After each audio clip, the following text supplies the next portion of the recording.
I want to move forward onto the Dragons. And I can't seem to understand. I love Shane Flanigan as a coach. I want to make that very clear. I think he's a gun coach. It took 7 years for him to build the Sharks. People forget that Sharks weren't good for 7 years and then they won a comp. They were horrific. They started off abysmal. But he attracted the right players and he got them to the grand final and they ended up winning the grand final, right? He's now at the Dragons. And when I found out Dragons signed Flanigan, mate, till now I'm very happy he's still the head coach. You wanted him for the Dogs. I wanted him for the Dogs. I made it very clear Flanigan should be the Dogs coach. And then I found out that Serraldo signed him and we didn't get Flanigan and I didn't sleep for 3 days. I was heartbroken. So upset. Why do you laugh at me? I love how much you hate him. The Bulldogs club live rent free in my head. All right, anyway, we've admitted that. Let's move forward. So the I'm so mad. I love it. So the Dragons, right? Now, it's very, very clear that Flanigan doesn't work. His son, Kyle. So clear. If I lose 3 games in a row, I make changes. The third game's where I make changes. Especially a position as important as the halves. Mate, this is a problem I'm having with Flanigan, Shane at the moment. Great coach, will attract the right players. He's going to do another clean out of the roster this year. You need to give him that time, and I'm all for it. But why are you still playing Kyle? Clearly it's not working. I'm not saying throw your entire team out the door. I'm not saying that. But if it's not working and your spine is a continual issue and it's the fact that your halves can't seem to gel and can't seem to figure out being in the right spots at the right time. Everyone's blowing up about the game against Para, the 65th minute where Flanagan's nowhere to be seen and Gula becomes second receiver and then there's a 5-on-2 overlap and then they do nothing with it and then he takes a tackle. Everyone's blaming Gula. I'm blaming Atkinson for throwing a cutout to Gula and instead of giving it to... Well, I blame Atkinson for that, but then I also blame Flanigan for not being in a position to take a ball from Atkinson to read the play to see the overlap. They score that try, they win the game.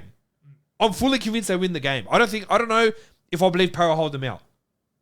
100%. A momentum would have switched easily. Yeah. If Dragons went over. 15 minutes to go. And it comes to footy IQ. Flanigan did not have that IQ to look that, look, there's 3 guys ahead versus 2. Let's get the overlap. Get in position, let's get the overlap and we'll get this try. Because they're only down 4 or 6 or whatever. Yeah. I want to ask you about this. Sometimes we like to be bullies, right? Yeah, okay, good. I'm glad that we've established. All right, so my thing here is anytime Kyle gets mentioned in the media, everyone's so protective over him. It's like Hines. Hines is the endangered species. You're not allowed to talk about Hines because he's an advocate for mental health, and if you say something bad about him, he might go do something bad, so we can't talk about Nico Hines when he's playing poorly. Yeah, most average player. But yeah, besides, ridiculously average, let's not go there. So Kyle Flanagan now comes in. We're not allowed to talk about Kyle Flanagan because it's Shane's son, and it's family ties, and he causes rifts at home, and he causes dramas and whatever. Where do you see it? Because if I'm Flanagan and I see my son is garbage, I have to make the call that's best for the team. Mm-hmm. This is my job. Yes, but Nathaniel, nepotism is a beautiful thing. It is a beautiful thing. And when you have your son not performing to the extent that you've always expected him to, for any team he's played for, and now under your tutelage, how do you give that up? How do you look at the combos of the Clearys and say, yeah, we're not that good? How do you do that? As a coach, in his eyes, my son is the greatest player of all time and always will be. So nepotism is a beautiful thing. So he has warned the media, you be careful about my son. He knows what he's doing. Trust the process. So no one's allowed to touch him. But Kyle has proven year after year he doesn't have it. He's not the answer. He's not the answer. He wasn't the answer at the Dogs, not the answer here. No. He doesn't have it. And I say this all the time on podcasts, off podcast. What I don't seem to understand is with Shane Flanigan, if you see that Kyle's not working at 6, if you think dropping him's the answer completely out of the squad, okay, no problem. If you come from a club like the Roosters, who, he had a decent year at the Roosters, and like, okay, we don't think you're a good fit for our club. You're not a good fit at any club. He went to Dogs, and Dogs were there. Like obviously, he was at the Dogs in an interesting period of when Dogs had absolutely nothing going for him, and everyone in that team sucked from 1 to 17. Right? Maybe Avrilo was the only good one. Well, memory's not really jogging me. Yeah, me too. Like I'm not really like my memory's not there, but there were 1 or 2 players that were out like the most solid. Flanigan was not one of those players. Flanigan in his contract, he actually moved to 9 and was killing it at 9. So I look at it, I'm like, okay, recruitment wise, we have a good idea here. Kyle's not working at 6. We can move King Togi out to 6. He's a work in progress. He's a kid, but we need to develop him. Or last year when they had Jonah Glover and they had Lachlan Ilias. Shane Flanigan doesn't seem to utilise anyone in Cup. It's like his first grade squad have to all get shot in the leg before anyone comes up and wants and debuts. I don't understand. Around recruitment, if I'm Shane Flanigan and I see Kyle Sucks at 6, I'm moving him to 9. And I'm phasing Cook out for his career. Yes. Cook isn't doing bad, but he's also 34 years old. Coming to the end of it. It's coming towards the end. And then Dragons go, actually, no, we're going to offer Cook 1 more year. It doesn't work. For what they're trying to build, it's not working. Little should be their starting 9 from next year, and Flanagan can come as a 14. He can come in at lock. He can be a ball-playing lock. It builds up some size. It can be a ball-playing lock, or it can be a backup hooker. Yeah, but you got this issue where coaches dig their head in the sand and say, this has to work. Okay, but... And they don't want people around them saying, you got to change things up, mate. No, it's going to work. Just trust it. It's going to work. And this is the problem that you've got with these coaches is they don't want to admit... It's like they're admitting defeat if they change things up. But you look at a team like Panthers or a team like Brisbane. If it ain't broke, don't fix it. Whatever.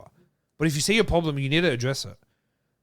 And it's look again. I can understand.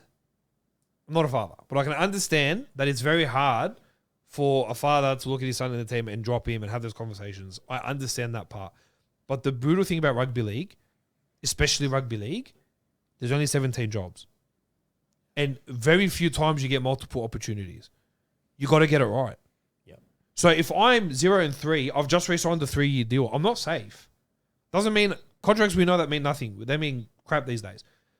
I know I'm not safe. I need to do what's best for my team. Kyle, go to Cup. If I think you're still a half, go to Cup. Play there. Yeah. And develop and learn and be better. I need these kids to come in. Something needs to change. 100%. Like you look at JC, he comes in and he blows up on Insta, and I get it. I actually understand. He has some things he says are really funny in that, but I get it. Change it up. You know that Dragons won't do anything this year. I'm using this year as a testing year. Yeah. JC made and I'm not going to take credit for JC, the opinion. Put Gutho at 6 and put Sloan at 1. It's not going to hurt anyone. All right, you need to take time for that to develop and see how that goes, but there's no harm. Give it a shot. Just try something new. Yeah. Give it a if you're going to keep the same spine in the same squad and you're not looking to make changes and you're 0-3 down and they're versing Gold Coast, it's about to be the Spoon Bowl. By the time it comes out, the results would be out. Whoever wins. We're about to approach right now. Everyone's talking about this is a Spoon Bowl. If they can't get it right against Gold Coast, it's not looking good. Flanigan's under pressure. He's right under pressure. He's now a bit under pressure. He loses to Gold Coast, mate. Yeah. Dragons are a lost cause. Yeah. Don't even waste my time about the Dragons this year. Yeah. But make the tough calls. You shouldn't have to wait 4 games to make changes. By the 3rd game, if you have done it, it has not worked, and I don't care about Simbins and whatever. Like, all right, they played well against the Storm for 20 minutes.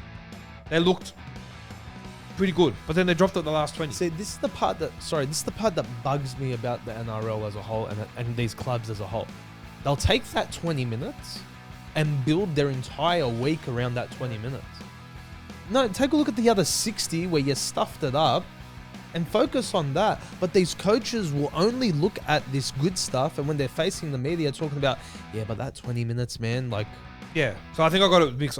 They play good for 60, bad play for 20. But like, I know the gist of what you're saying. You get what I'm saying. That's right. Yeah, so I get that. And I think it comes down to culture, and I think it comes down to what they're trying to build. But there isn't enough spotlight on a team like the Dragons in how they're performing. There's not enough spotlight. Yeah. you play a sport where the media is going to be up the rear end all the time. That's part of the job. You got to cop it. That's part of your 6-figure salary, heavy 6-figure salary. You got to cop it when he gets fighting. You know what I mean? Yeah, I do.